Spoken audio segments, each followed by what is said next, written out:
अनिरुद्ध पंडा राज्य सभापति ओडिशा स्वास्थ्य मिशन परिचालना कर्मचारी संघ आमर दीर्घ 20 वर्ष है 2005 मसीह आम स्वास्थ्य मिशन अधीन स्वास्थ्य विभाग मैनेजमेंट स्टाफ समस्ते उच्च शिक्षित दक्ष परिश्रमी निष्ठार सहित कार्य करी स्वास्थ्य विभाग को आज जातीय स्तर में बहुबार पुरस्कृत कर केवल जातीय स्वास्थ्य मिशन मैनेजमेंट कर्मचारी मानकर अवदान अतुलनीय। तेणु आम सरकार पाखे बारंबार पूर्व सरकार और वर्तमान सरकार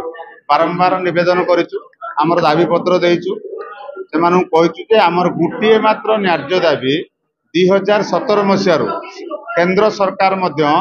आईन प्रणयन करके चिठी करिसेंती जे पब्लिक हेल्थ मैनेजमेंट कैडर सृष्टि करने पब्लिक हेल्थ मैनेजमेंट कैडर सृष्टि करने किंतु सरकार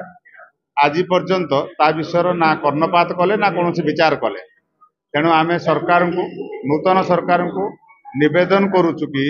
आसंता 9 तारीख भितर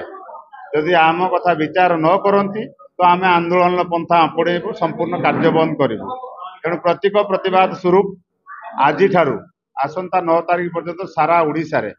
आमर प्रोग्राम मैनेजमेंट स्टाफ माने कला बैच परिधान करके निज निज कार्य क्षेत्र में कार्य करुँच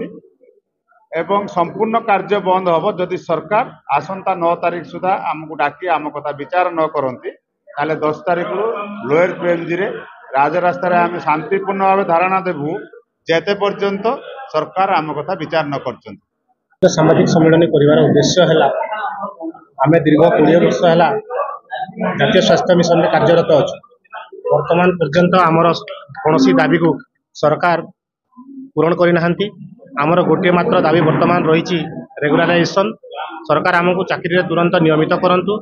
कारण 20 वर्ष आम सेवा जोगे सारिकी वर्तमान हाराहारी बयस आम समस्त 40 वर्ष परिवार पोषण एति कम दरमारे मात्र 20,000 टंका दरमारे परिवार पोषण असंभव। तेणु सरकार को गोटे मात्र निवेदन आगामी 10 तारीख सुधा आम समस्त को रेगुलर डिक्लेयर करंतु और यार रेगुलर करके आमको उपकृत करंतु। आम आज कला बैच धारण करुचु 9 तारीख पर्यंत आम कला बैच प्रतीकात्मक भाव में आमर आंदोलन को दौचु सरकार को आगामी 10 तारीख आम कार्यबंद आरंभ करूँ जदि आमर किसी डिमांड को फुलफिल करा न जाए।